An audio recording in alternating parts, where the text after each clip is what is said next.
Morning, everybody. We're back for our complicated canine show. And it's quite exciting as we're being recorded too at the same time. So we're recording and somebody else is recording too. Uh, so today we should probably actually follow up with some of the training dogs that we did last week too. Norton went home. Do you want to talk about Norton? Norton was, I think he was about 4.5-month-old shepherd mix.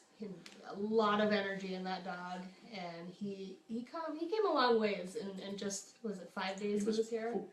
4 or 5? 4 or 5, yeah. Yeah, and his owners came from 2 hours away, one way, so they committed the travel and the training, and they're on the program at home now, and Norton seems to be doing well. They're running into a couple bumps just like everybody does, but we're here to always help them through that, and they've sent us videos, emailed us, called us, and we're here to give information out and the structure that he needs and what they need too. And I think it's important for people to understand too is that just when people pick up their dogs here from training, like everything's not over and everything's not fixed. So 4 days can't fix everything in your dog, and then we return a dog that is perfectly normal or balanced or whatever. And there is some transition time to work with, and we work with them during that time. It's usually about 30 days or so, but it can make a big difference at home. So like Serena said, they've run into a couple bumps, but that's why we're here and we're in contact with them. So we don't want those bumps to turn into hills or mountains and then something that's just insurmountable. So and then who else was Maisie here? went home. Maisie, the little pointer setter mix. Yeah. She was adorable. She was kind of like Norton, just a young, full of energy, didn't know what to do with herself kind of puppy. So we set her and our owner on a good path to follow at home, and we haven't heard from her, so hopefully everything's going really well. And yeah, she was the cutest little thing. She did fantastic during her take home. Her owner was very pleased with how everything went. So I think that dog's going to do really well. she's the one they call the poinsettia. Poinsettia. Yeah, Poinsettia. Yeah. So if you guys have any questions, just fire away. Don't be afraid. We're here for you to pick our brains a little bit. So if you have any issues going on at home, we're more than happy to help you out and maybe end a little bit of struggling that you're having. But today I figured we'd talk about daycare. This is something that can actually fix a lot of little problems if you're having at home. Socializing can help a ton. It's also just a good way for your dog to be socialized with other dogs, get out of the house, experience something new, see other dogs, learn body language. There's just so many different aspects of it that are really, really important for your dog.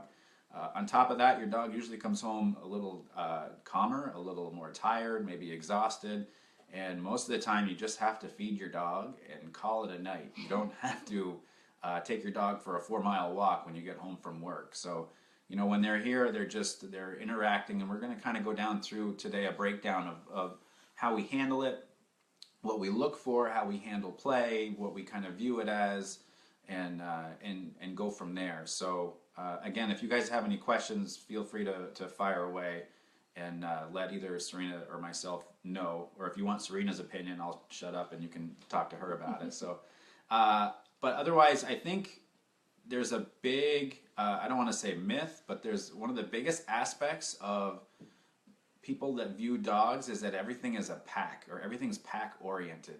And obviously if there's wolves out in the wild, they're considered a pack or a social group of some sort. And I used to consider the dogs that were here every day for daycare a pack. And to me, a pack would probably be described more as really a family, if you look at it that way.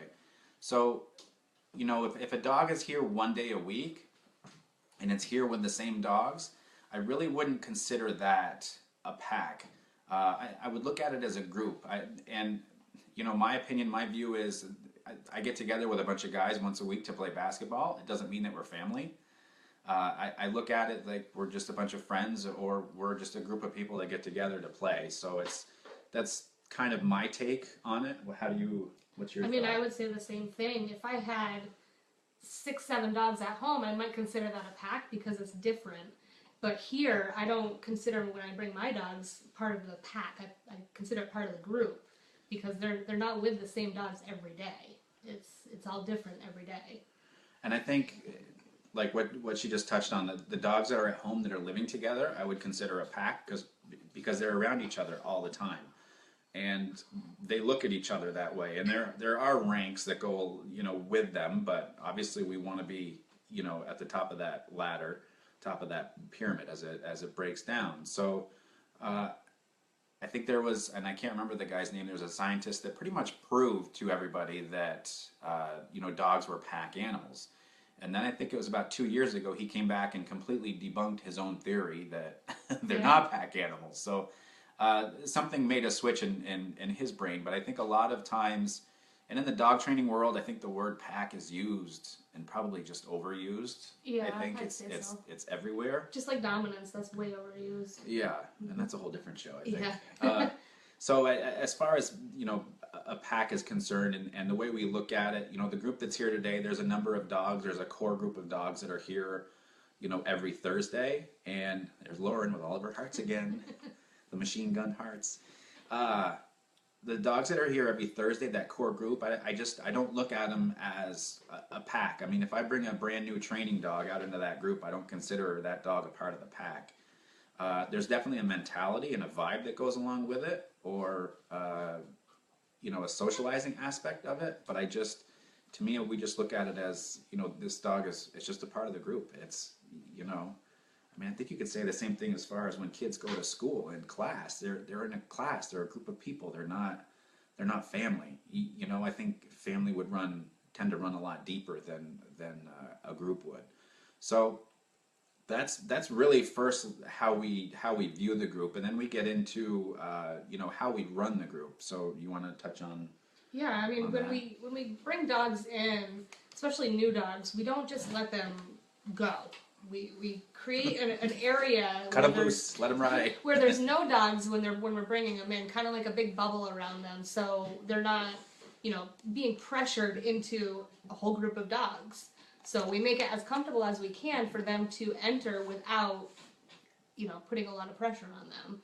So we'll walk them in on leash, make sure everybody's being very respectful around them. They're not putting too much pressure on them, smelling them, or getting in their face. We're going to start really slow. And it really depends on what the dog shows us and how comfortable they are to the point where we let them off leash. But that takes some time. It might take us 1 time. It might take us 5 times to get them off leash. It all tells us, you know, how the dog can handle the group. And I think there's a big we have to obviously read the new dog that's coming in and understand what they're providing as far as body language is concerned. At the same time that dog is giving us communication, the rest of the group of dogs are giving us communication too. And, you know, do they know that they have to give this dog a lot of space? And if they do, that's feedback for us, because if they feel like that dog is off for some reason, then that's just more communication for us to realize, okay, if the rest of this group doesn't feel quite, you know, normal or good about this vibe, then we should probably be on our toes a little bit. At the same time, if we bring in a dog that's just happy-go-lucky, you know, Lassie that just walks in and everybody sniffs the dog and just walks over and lies down, then we know everybody's pretty comfortable with that. So there's a big dynamic that goes back and forth between the new dog and the group. And I think that it's also important too that it's totally up to the dog as to when they make the switch to when they're comfortable. Yep. Like Serena said, it could take 4 or 5 times. It could take 10 times for that dog finally to just cut loose. Fezzik, for example. Yeah, I was just about to bring him up. We've got a video on the Facebook page from last week, and this was a guy that we actually couldn't even have off leash within the group. And up until last week, I was handling him on leash with the group, getting him out. He was here for daycare. And something in his brain just clicked, and he started to play with another dog that was here. So I cut the leash loose, and I don't think we've had a leash on him since. No, he's been coming to daycare, I think, 3 or 4 times after that, and he's just been let in with the group, and he fits right in. Which is it's so awesome to me to see a dog that just makes that switch. You know, we've done our job is to show him the steps, and then you've got to have the right group there, but to be able to recognize that he finally is comfortable, and just let loose and have so much fun and realize that being around other dogs is not a bad thing. and he had a lot of fun doing it. He was here yesterday, and he's going home so happy. I mean, it looks like he's got tired. yeah, it looks like he's got a smile on his face, Yeah. which is very cool. So, but he's probably our latest success story. Yeah, the I'd most say recent. so. Yeah. And it's very cool. His owner is very, very pleased with how he's progressing, without a doubt. But as far as playing is concerned, I think it's also important that dogs don't just run around like rocket ships all day, because that can be bad too. So you want to mention about how we handle play? I mean, the way that we handle play is just like how we handle everything else. We make sure that the dogs are comfortable with the pressure of the play that other dogs are going to put on them, and also the intensity of the play. So if the intensity of the play gets a little too much, then there's something's going to be off. Yeah. And that comes to us to read body language and separate the two, create some space between them, kind of give them like a reset, and then try it again.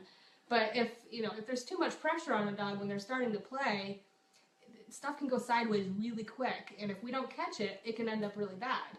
So we keep play here pretty low key inside. Outside they can do a little bit more romping around and running, but inside we've got to keep it a little bit lower because it's a smaller space with more dogs and not enough room for them to move around if they need to get away.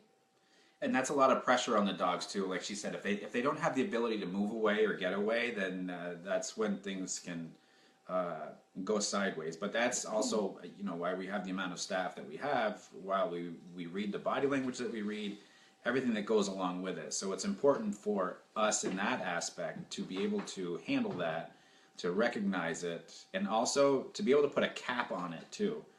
And I think that's the most important thing. Yeah. We get that question a lot about people that have multiple dogs at home, and they say, well, when they play at home, it gets really, really rough. They tend to scratch themselves with their paws, and they get pretty mouthy, and sometimes there's some marks on them, but it's all play. So to me, that's just one of those things that hasn't ever been capped before, which you can create and you can work on, and we can certainly work with the clients that need that type of work. So I think that intensity is huge. Hey Lacey, just saw she jumped on. Intensity is really important, and we've actually had a client here that kind of nicknamed us a Zen for dogs, because they couldn't believe how quiet we could have such a big group.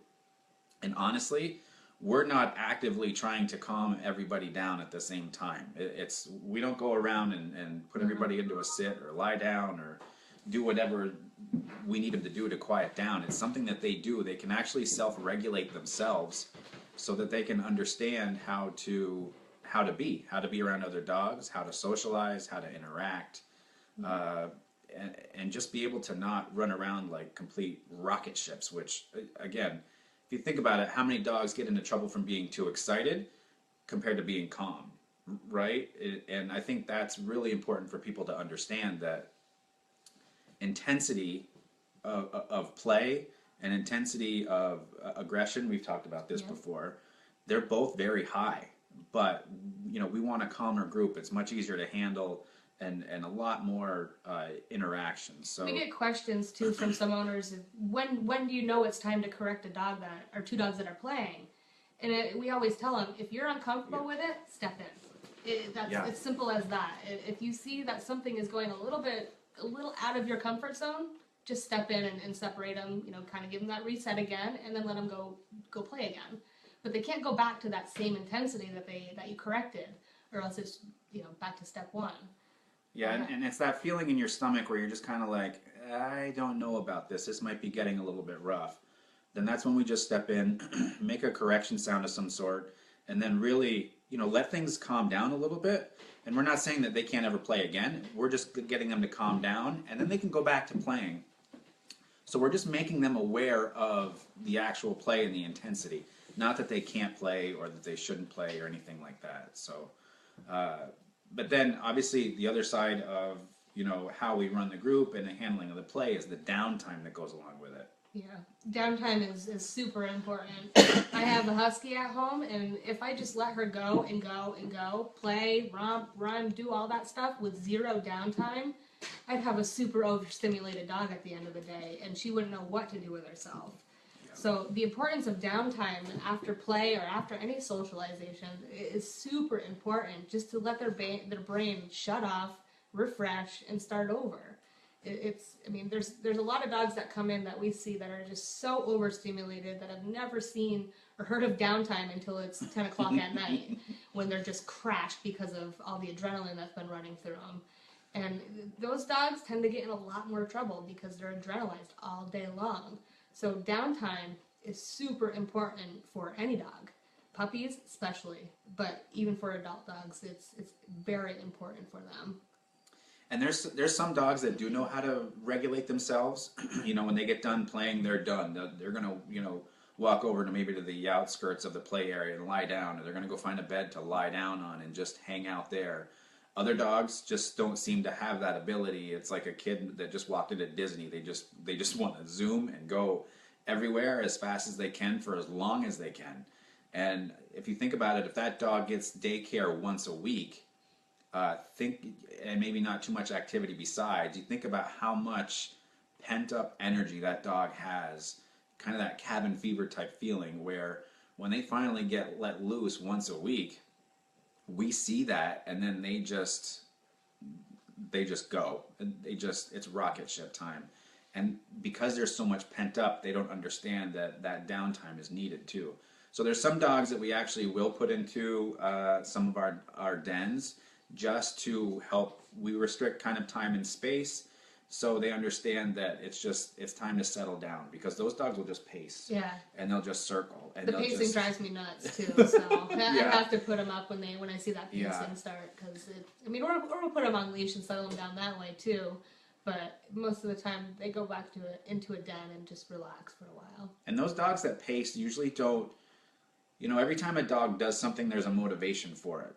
You know, whatever that is that's going through their brain. So when they're pacing, obviously there's a motivation. They need to either do something they're thinking about, trying to get to somewhere. They have just too much energy and they're just trying to burn it. So they just start their pacing around and around and around. Sometimes we just need to do a little leash work to slow the dog down, or we'll put them into one of the dens. But either way, it may not be for that long, just an hour, just for them to let their body just rest. And then they can come back out and play again. And I think that, you know, for the training, we always say work, rest, work, rest, work, rest. This is like play, rest, socialize, interact, rest. So I think it's important for them to understand that when they come here, there's going to be structure that happens in this environment. And I always say it's like when we were younger, we went over to a friend's house. There goes Lauren again with all of her hearts. When we go over to a friend's house when we were younger, we knew the rules at our friend's house, and they're probably a little bit different than what they were at our house. But that's just the way it is. So when dogs come here for daycare, they know that this is the structure, this is the routine, this is when we go out, this is rest time. So it's important that, you know, when they come here, we just don't open the gate and go, okay, you're good until your owner comes back. There's a lot of supervision that goes along with it. So, but yeah, so that's kind of how we handle the downtime. Interactions, like, you know, one-on-one interactions can be very different. Very, yeah. I mean, if it's on leash or off leash, we're still gonna watch body language and make sure everything is in positive interactions. So if you start a dog on, or two dogs on leash, or one dog on leash, one dog off leash, a lot can happen in that time. And you know, you have to make sure you're watching the other dog, watching your dogs, just to make sure everything is going well. And there's a lot that goes along with single dog interactions. And I think, you know, from our standpoint, and I don't know, I may have used this analogy before, is that, you know, to people that are in our office that can see the group playing, you know, to them it's like seeing the duck on the water, on top of the water. That, you know, it's just gliding along, right? We're just standing in there, but it's like underneath the water, the feet are going, you know, they're working. And that's kind of the way it is for us when we're looking at interactions in there, is that we may appear just to be standing in there, but we're observing all these single interactions that are going on one by one, how long they're lasting, who the two dogs are. Let's say, for example, what are their histories? What are their tendencies? There's all sorts of things that happen in that moment, 1, 2, 3 seconds, where there's some dogs that are here where we are not comfortable with them going nose to nose. There's a few where we're just like, okay, this needs to just break up because their tendencies and they would not mix well. And then there's other dogs like Fezzik and Axel last week who were just like two peas in a pod. And they'd never met before that, too. Yeah. That was the best part about it. That was the very cool part, yeah. So interactions, or the long handshake. Yeah, the long handshake, we sometimes call it being forward. It's just like if I shook your hand for 2 minutes straight, it gets awkward, it gets weird, and you want to pull your hand away. Yeah. So yeah, when dogs are greeting one another, we let it go for a few seconds, and then we're going to move them along, especially if they have the whole group to meet. And we don't want to let it go too long because that is putting pressure on the other dog. And some dogs can't handle that kind of pressure. They'll either move away, they only have those 4 choices, fight, flight, avoid, and accept, and we'll see all of those out of the group from different dogs. It doesn't mean that, we're going to let it ride. We're going to move the dog along and make sure all the dogs in the group are comfortable with the interactions that are going to happen. And there's some dogs that come for daycare that are maybe not too social, where if they're nose to nose with a dog that's almost bulletproof, that just won't react to anything, we might let that go, really closely supervised just a little bit longer because we want to see, what kind of decision that other dog's going to make. If they, the X Factor dog, see what kind of decision they're going to make, or see what their tendencies are, something along those lines. But those are the special cases that we've observed for a while. Yeah. Well, we had this one dog yesterday. He's a black lab who was never socialized, and he's what I call socially awkward. He doesn't read other dogs' signals. He's super forward. He nose punches them. He wears a muzzle. He nose punches Muzzle them when he punch. gets excited, and he wants to play. He just doesn't know how to do it yet. And he's trying to play with the most, dogs that you would never see play. And he just doesn't know how to get it yet. But that's what we're going to work with him through daycare, is show him the right way to interact with other dogs, the right way to engage in play with the right dogs, and make everything all positive for him. Yeah. And his body language, too, as he walks up to the other dogs is very strong, too. Yeah. So that, the other dogs see that, and they're just like, why is this guy like this? I'm probably just going to move away. And that's probably the number one reaction for most dogs in a social group is, I'm just going to move away. And that's where space is really, really, really important, when it comes to a daycare group. But, just like Fezzik, how long is it going to take this guy to let loose and have the right skills? It all depends on how often he's here, who the dogs are here, when he feels comfortable enough not to, do anything where we feel like he still needs to be on leash or on a muzzle. We just want to see him make a lot of really good decisions, like a good stretch of them. So if he was out twice yesterday and he made one good decision, then yeah, that's a baby step in the right direction. But that's by no means says that we can just completely, yank him off everything and say that he's good. We've got to see consistently good decisions one after the next to know that he knows how to be in a social group.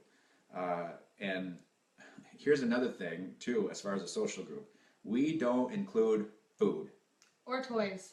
Mm-hmm. Do you want to explain why? Well, there's a million reasons. Food creates a lot of excitement, and some dogs that we have here have resource guarding issues or food issues with other dogs, and it's just not a good mix. That's why, food isn't a part of our program usually, daycare or training, because of that reason, because of how much excitement it can create, and also the dog's never going to focus on you, it's going to focus on the food. And toys are the same way. There's the resource of the toys that dogs feel like, that's my toy, you can't have it, I'm going to fight you for it. And we don't want to deal with that here. That's not part of socializing. Socializing is dog-to-dog interaction and body language, reading it, both the dogs doing well with it, and that's it. we don't need to throw toys into the mix because that's just asking for a lot of problems. I remember back when I first started, I would take the whole group for a walk. That was the first thing. After the walk, let everybody chilled out, and then fed them. I fed them all breakfast. I used to have all my daycare clients bring in the breakfast. And then after that, let them chill for, it was usually a couple of hours, let the food start to digest. And then I would break out the tennis balls. And I mean, we're talking like a bag of tennis balls. I had my chuck it. I had, a group of dogs, 8, 10, 12 dogs. And I would do it, and I would play. And it was cool, but I look at it now realizing how much structure I created before that in order to achieve the playing with the tennis balls. But I feel like I got a little bit lucky too because I remember one dog, and this was probably in the first 4 or 5 months of myself doing this. There was a ball on the ground, and I went to reach for it, and the dog latched right onto me. Thankfully, it got my watch more than it did anything else, but that was a warning shot, and I felt, okay, if this is the way this is going to be, I don't, because to me, I didn't see it coming. I think today I probably would have. I probably wouldn't have even reached for it with the dog being close to it. But so yeah, it's recognizing that, and I don't want to bring a dog up to another dog or near it, that's reactive or whatever. I just don't want to bring food into the mix. I mean, we'll bring our lunch in rarely, and it's just me usually. But to me, that's different because I'm just eating, and we can help. We can create space around ourselves. But when you start tossing food to other dogs around a big group, I don't know. I'm not. It kind of gives me the twitches. Another trainer that we've worked with out in Utah, she always said that a crumb fell down on her floor and the pack attack happened, and that's not something that we need to deal with here. That's scary. Because over one little crumb of food, and it sent dogs into fighting over it. So that's a big reason why food in a big group of dogs isn't a good idea. No, not at all. If you guys have any questions, feel free to fire away. We've got a good amount of people in here, so if you just want to say hey and what you got going on or anything like that, we're more than happy to help. We're just about halfway through our show here. We're talking daycare. We've also got one of the anchors from WCAX who's been in and out. For those of you that watched the beginning of this, you could see that he was behind us, and he's next to us too that you guys can't see. So he's all around. But this is pretty exciting for us to experience this today. So we got a lot going on. We're going to be doing some stuff afterwards with him as well. So, but again, if you guys have any questions or anything like that, anything that you want to talk about, anything you want to discuss, pretty much the topic of the day is daycare today.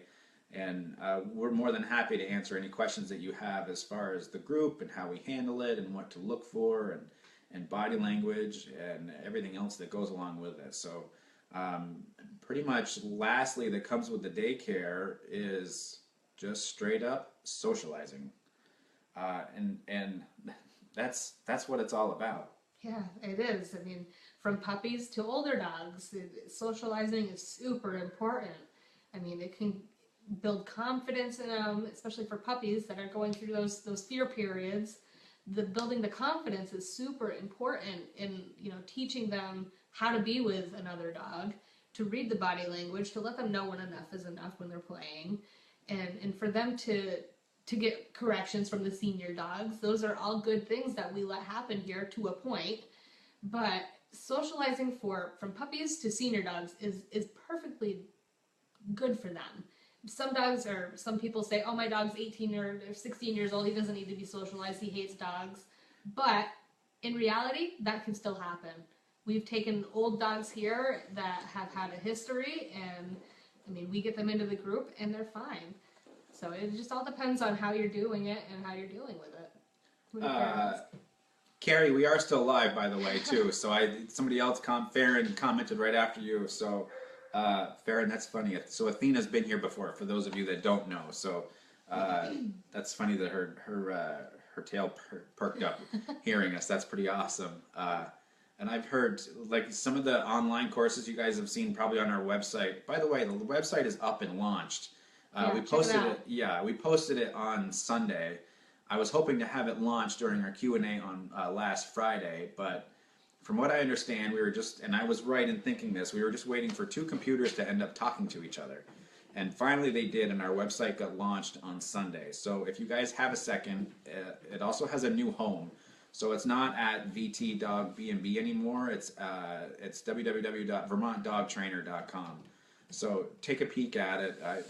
We're so thrilled with this. We moved up in the world. Yeah, I think I'd say officially, which is quite exciting. So, but I forgot where I was going. Oh, when I do the online courses here, it's usually a Skype session of some sort. And it's funny because if a dog barks here, it goes right through to the owner's home, and that dog there hears it, and then their ears perk up. So it's funny how technology from that's great. because somebody we were working with, well, it was Lauren that was doing all the hearts before. She's in Louisiana, and we were helping her out, and I can't remember who was here barking, but her dog perked right up, and she's got a pit mix or a pit, and those ears went way in the air, which was very cool. So, nice. Just want to report that our home is so much calmer and ordered. With Henry in daycare, only 1 day a week. His calmness spreads to our other dog, Guinness. They both seem much happier and confident. That's awesome, Millie. That's what we're trying. That's what we strive for every time. And I mean, this is another guy that's come a long ways. Yeah. He's not there yet, but we've made a lot of progress with him in the last month and a half or so. Oh, it's been 2 longer months? than that. I want to say 2 or 3 months now. Really? All right. Yeah. God, time flies. Yeah, it does. But yeah, and this is the same thing with him. Socially, he's starting to make good decisions. There was one bad decision he made a couple of weeks ago, but sometimes you got to take a step back to take 2 steps forward, and especially in the dog world, that's it happens that way.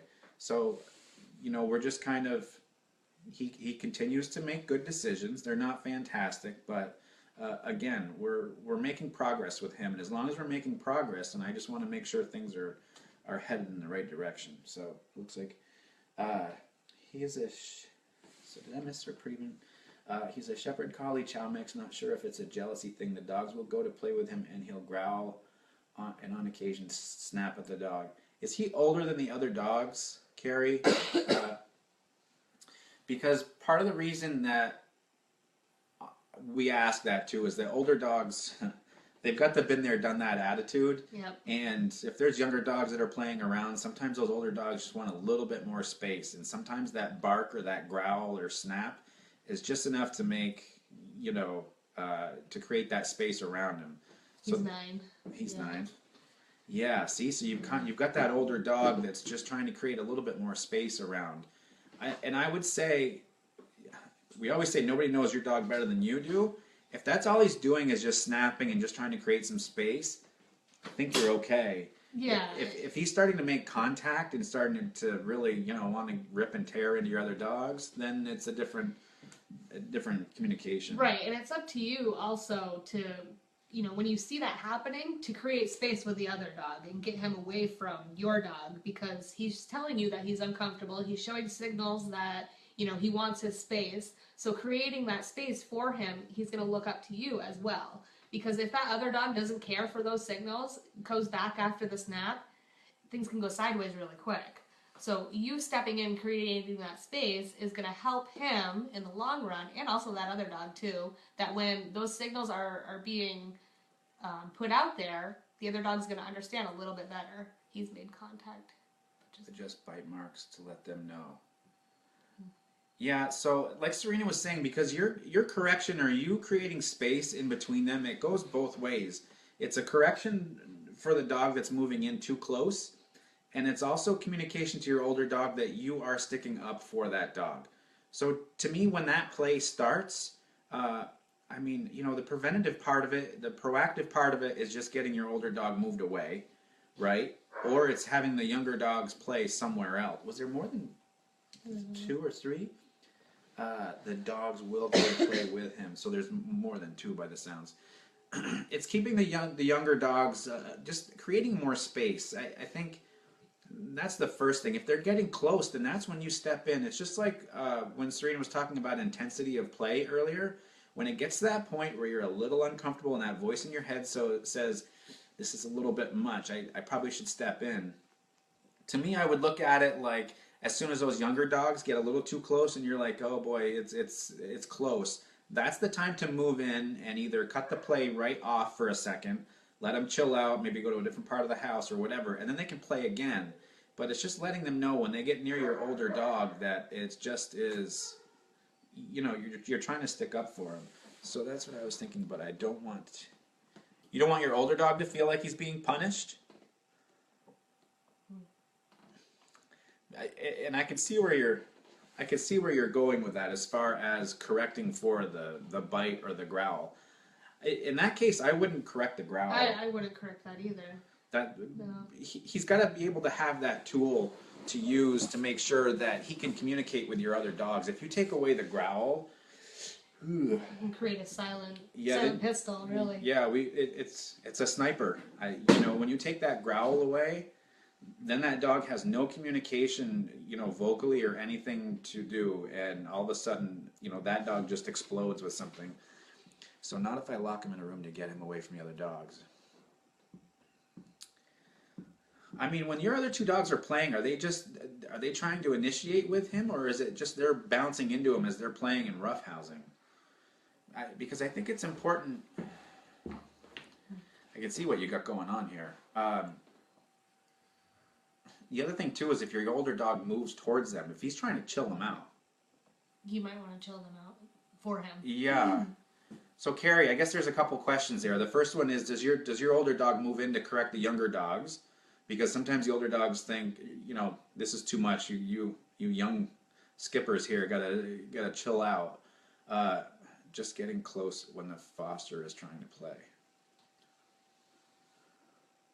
Your older dog is that the way you took that? Yeah. I would look at it like it's space. To me, it all revolves around space. Yeah, it does. It doesn't matter how they're coming together. If you have the two over here that are and your older guy here, and the younger ones are coming towards the older guy, you've got to create space that way. Same thing can be said if your older guy is coming towards the two young guys to chill out. Yeah, you got to create space. So I think, honestly, I would do a lot of supervising their play. Mm-hmm. And you can set the standard here. You can create the space that you want. You can create the intensity of it, everything. Is the foster bringing in all this excitement and play gonna be my question. An issue? Because how often do you foster? Do you have new dogs in your house a lot? Because that could be a part of it, too. And again, this is our investigation. Nobody can ask a question and we give them a simple black and white answer. Unfortunately, with dogs, it's very it's not so black and white. There's a lot of gray. There's it's very contextual with the environment and everything that goes along with it. So this is even though you have one question, we may kind of take a left turn, and I always have new fosters coming and going. He might be at the age where it's just too overwhelming for him. Yeah, he might be just sick of it. Yeah. Honestly. Some dogs can take it for their whole life and have no problem with it. Yeah. And then you have some that their patience are getting a little less and less every year, and then you'll start seeing some behavioral problems in them. Yeah. So I don't know. Maybe it's just too much for your old guy. So He needs his space, and he may not have the space that he wants or desires or anything along those lines. But Carrie, just create space. That's the biggest part of it. And honestly, again, the intensity of the play might be a little too much too. Maybe just cap that off a little bit. It's funny. I have in my brain like two pits playing. Yeah. Was it a shepherd collie mix? Yeah, with like this great face, just sitting off to the side and just ready to snap into him, just to chill him out. I mean, we have dogs in daycare with two dogs get playing and they start going a little too much with their intensity. The other dog will jump in and try to correct them, but we try not to let it get to that point because that's not their job. That's our job, is to correct the excitement and the intensity of it. And, I mean, that does happen in the dog world, but it's up to us to step in so it doesn't end up in a scuffle. And the other thing to keep in mind, too, Carrie, if you've got fosters coming in and out, and depending on how many you have there at a certain time, and it's funny. I just thought of this, and we didn't have it in our notes for today. Is I don't know if you want to call it the rule of two or whatever. Yep. Only two dogs playing with each other at a time. We don't let a third one come in to play with a pair, because when you have three dogs playing, there's always one that's outnumbered. So there's one that's being ganged up on, and albeit it could be fine and it could be very playful and everybody's happy and perfectly content with it. Excuse me, but two at a time and that's it. If you've got a third one that kind of, like what she was saying, kind of sharks in and wants to either correct or join in or just try to take that intensity to another level, then that can be a problem too. So I would do your best to keep track of that. So for you, Carrie, so space, intensity, and also maybe duration too. So I can understand with him that if the foster needs me to stand up for my I can understand with him that if the foster needs me to stand up for my dog, so my dog will know I won't let it get out of hand and will stick up for him. Yeah. Yeah, you need to control the intensity of the foster and the other dog playing to let your other dog know that if things get out of hand, you're going to step in so he doesn't have to. Yeah. And that's the space part of that too, that can really help. So maybe put the foster in the crate. There you go. Yes. Perfect. That would be awesome. Put the foster in the crate if your dog needs space. Yeah. And first of all, bless you for doing the fostering work, because that takes a special person to do that. And we have a saying, crate and rotate. So honestly, if it's time for your younger dogs to start playing, then take your older dog and just put them into a different part of the house if you can, and let the younger dogs get it out of their system and the play. And then when they're done, maybe you let them, put one of them into a crate while they're, so they can chill out, and then get your older dog back out again. So you're really creating this space. I think this would be a healthy crate and rotate. Yeah, I think so too. I mean, it doesn't mean that they can't always interact. It's just at a calmer level. Yeah, and just not during play when they're all together. So we always say crate and rotate because there's a lot of times where I can think of a bunch to start with, that there's multiple dogs in the same home that don't get along. So that's when we call the crate and rotate, meaning you got to let one out, right? Let it go out, and you kind of shift the others around a little bit so they don't come across each other, and then the dog that went outside's got to come in through the other part of the house and into another crate, and then the next one goes out, and it can be a big mess. But I think kind of a crate and rotate here, I think would really probably benefit you in the long run. Yeah, because I don't want to give up fostering, and that's fine. I'll be the last to tell you to do that. Just as long as you don't end up with a lot of foster failures, that we call it, where people end up saying, I'm just going to foster this dog for a couple of weeks and find a new home, and 5 years later the dog's still there. And for good reasons, usually, not for anything that's bad by any means. So, Carrie, where are you from exactly? Are you in the area at all? Yeah, she's got a foster failure. I don't know if it hasn't happened yet, where somebody fosters a dog, and although we never did, we had fosters when I was doing this out of my house. I think our longest one was like 8 months, but that's just because we were Wilmington, North Carolina. Well, nice. Awesome. But I think we just couldn't find the right home for him. But I think we had him for about 8 months. So sad day when he went. You're kind of relieved. You're kind of sad, but then it's like, okay, kind of get back to normal living again. So, but you guys share this post too if you can too, because we're trying to help out as many people as we can, and even a little tidbit here or there means maybe less dogs in the shelters. It might end somebody's struggling at home. A little tweak. So, and we get different people on here every week. So, your question is probably going to help out other people. And, we get well over, probably between 300 and 400 views of these shows every week. So, your question here may help out somebody that's going to watch this at a later time too. So don't ever be afraid to ask a question, or ask a question that you think we've already heard. I mean, there's a lot of questions we've heard many, many times. But because your situation might be different, it might be a little bit more specific, or whatever the case may be, we can still help you out one way or the other. But the other thing to remember too, you guys, is that in January, for those of you that are in the area, We have our Complicated Canines workshop. It's a 2-day workshop that's going to be up at the Hyde Park VFW, and it'll be on January 28th and 29th, probably 9 to 4 each day.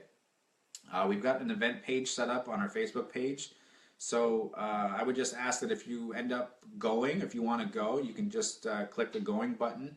I just need kind of a rough estimate as to how many people to expect. That's all. So, and it's also free, which is very cool. We're hoping to fill the place up as best as we can. We'll have some dogs there that I'll be working with. The spots are already filled. They filled up in under 24 hours. Yeah, that's crazy. Which was very cool, but it should be a lot of fun, lots of information, a lot of hands-on interactive stuff. You guys will probably learn more about dogs than you ever really truly wanted to. So just go onto our Facebook page. It's under the events, and then you can check it out there. And then 3 p.m. tomorrow, I'll be on flying solo for the Q&A at 3 o'clock. So I think it was last week or the week before, we had somebody from California and somebody from Switzerland, people that I knew, but it was just funny that they were on at the same time. So we definitely stretched around the globe a little bit. Lastly, I think with about 10 minutes or so to go, I think we're just going to talk about overall socializing, and kind of, how we handle the group as a group. So you want to kind of touch on that? I mean, again, like I said before, we keep it pretty calm inside, and we let dogs play just a little bit at a lower level. And some dogs like to go hang out on the bed, some like to sleep on the floor, some like to be under our feet, in between our legs. Whatever they want to do, we're gonna let it go. But socializing is super important for all dogs, really. I mean, if we come across a dog that's not socialized properly, it's going to take some time to get them to the point where we find it's acceptable to put them in with a group. And, it's going to take a lot of sessions in order to do that, but it's a process and you have to trust it. And with our groups here, everybody that comes that's a regular is so used to the rules and the downtime and just the way that we run everything that when we do bring a new dog in, they're usually really respectful about the space and greeting them nicely, and just to make sure that they're on board with us too. So the socializing, it's great for all dogs, and this is the space that we socialize calmly to start with, and then we'll slowly add in some more intense playtime, how dogs deal with that kind of pressure, and also just having that downtime in between. Like Ian said before, some dogs self-regulate themselves in with a group, and some dogs don't, where we have to step in and help them along. And I think the other part to really sum this up is that this is a structured environment, and we know all the dogs in there. We know their tendencies. This is worlds apart from a dog park. Dog parks, and I've said this before, I'll say it again. Dog parks, to me as a trainer, are great if you have a core group of people that you show up with, once a week or every day or whatever, and all the dogs get along and it's just you guys there, and you have that great use of the dog park.